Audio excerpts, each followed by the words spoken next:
आंदोलन, एक बड़ी जानकारी सामने आ रही है। कल से डिजिटल आंदोलन करने वाले हैं। काउंसलिंग और पोस्टिंग को लेकर के कैंपेनिंग भी करेंगे। आपको बता दें कि रिजल्ट के 3 महीने बाद भी पोस्टिंग नहीं हुई है। शिक्षकों में सरकार के प्रति आक्रोश बढ़ता जा रहा है और नियोजित शिक्षकों ने सरकार को चेतावनी दी। जल्दी काउंसलिंग शुरू नहीं होने पर बड़ा आंदोलन करने की चेतावनी दी गई है। 1,87,000 शिक्षक हैं पोस्टिंग के इंतजार में।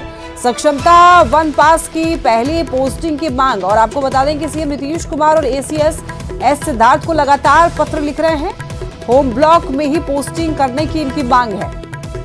ज्यादा जानकारी के लिए संवाददाता रजनीश हमारे साथ जुड़ रहे हैं। रजनीश, देखिए, सक्षमता पास किए हुए शिक्षक जो है अब वो डिजिटल आंदोलन करने की बात कर रहे हैं। एक बार पूरी जानकारी दीजिए। बिल्कुल लक्ष्मी, देखिए, जिस प्रकार से 3 महीने हो गए, मैं उससे ज्यादा कहें कि रिजल्ट जारी किया गया, लेकिन रिजल्ट के बाद सरकार की तरफ से जो है अब तक काउंसलिंग को लेकर कोई तारीख तय नहीं की गई है, जिसको लेकर नाराजगी बढ़ रही है। और 1,87,000 जो सक्षमता 1 में जो पास किए थे शिक्षक, वो इंतजार में है कि उनकी जल्द से जल्द पोस्टिंग हो। हालांकि पोस्टिंग को लेकर कई बार चर्चाएं जरूर तेज हुई है कि सॉफ्टवेयर से होगा, रैंडमली पोस्टिंग होगी, लेकिन उसके बाद कोई तारीख का ऐलान नहीं हुआ। अब ऐसे में सक्षमता 2 की परीक्षा की घोषणा भी कर दी गई थी, हालांकि तिथि जो है स्थगित कर दी गई, लेकिन अब ये कहा जा रहा है कि सक्षमता 1 और सक्षमता 2 वाले की पोस्टिंग जो है साथ में होगी, जिसको लेकर नाराजगी बढ़ गई है। बता दें आपको, इस बीच जो खबर आ रही है कि जो पहले की एजेंसी थी जो सक्षमता पास शिक्षकों के लिए पोस्टिंग की तैयारी कर रही थी, उस एजेंसी को हटा दिया गया है और नई एजेंसी का चयन किया गया है, जिसके जरिए रैंडमाइजेशन के जरिए पोस्टिंग होगी। लेकिन शिक्षकों का कहना है कि जब तक सक्षमता 1 वाले की पोस्टिंग में देरी होगी, तब तक सक्षमता 2 वाले जो है उनके रिजल्ट में एक तरह से देरी हो रही है।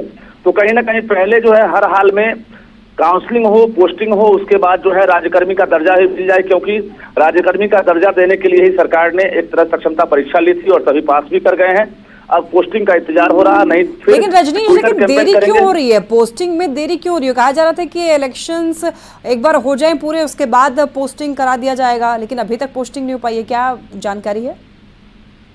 देखिए, पहले आचार संहिता की बात कही गई थी, लेकिन आचार संहिता खत्म होने के बाद अब जो है तारीख पर तारीख एक तरह से कहें कि इंटरनल जो चर्चाएं होती है कि इस महीने में हो जाएगी, उस महीने में हो जाएगी, अब तक किसी भी प्रकार की तिथि तय नहीं की गई है। अब लोग उम्मीद कर रहे हैं कि जुलाई में होगी, लेकिन जुलाई को लेकर भी शिक्षा विभाग की तरफ से अब तक कोई गाइडलाइन या तिथि जारी नहीं की गई है। तो कहीं ना कहीं कल ट्विटर पर कैंपेन करेंगे, उसके बाद जो है सभी कह रहे हैं कि उग्र आंदोलन और बड़ा आंदोलन करेंगे, जिसको लेकर शिक्षा मंत्री सीएम नीतीश कुमार और एस सिद्धार्थ को सभी ने पत्र भी लिखा है और अब अल्टीमेटम दे रहा है। जी, और देखिए, होम ब्लॉक में ही पोस्टिंग कराने की भी मांग है शिक्षकों की, तो क्या लग रहा है कि इन सभी को होम ब्लॉक में ही पोस्टिंग मिलेगी? बिल्कुल, देखिए, जिस प्रकार से सक्षमता 1 में जो टीचर पास किए हैं उनके लिए अलग अलग जिले आवंटित किए गए हैं, चॉइस जिला का ऑप्शन आ गया था, लेकिन अधिकतर ऐसे टीचर हैं जिन्हें चॉइस का जिला भी नहीं मिला है और अब ये चर्चा है कि उन्हें होम ब्लॉक नहीं दिया जाएगा। हालांकि सरकार की तरफ से ये नहीं कहा गया है कि होम ब्लॉक अभी फिलहाल नहीं दिया जाएगा, लेकिन अगर ऐसा हो तो शिक्षक जो है कहीं ना कहीं डरे समय है और कह रहे हैं साफ तौर से कि जो खासकर महिला हैं, दिव्यांग हैं, उन्हें हर हाल में होम ब्लॉक में पोस्टिंग किया जाए, क्योंकि दूर के प्रखंड में पोस्टिंग से फिर से वही हाल होगा जो 17-18 साल से नौकरी कर रहे हैं और वही परेशानी जो है फिर से होगी। तो कहीं ना कहीं सरकार से लगातार लोग गुहार भी कर रहे हैं, अल्टीमेटम भी दे रहे हैं। ठीक है रजनीश, बहुत धन्यवाद आपका तमाम जानकारियों के लिए।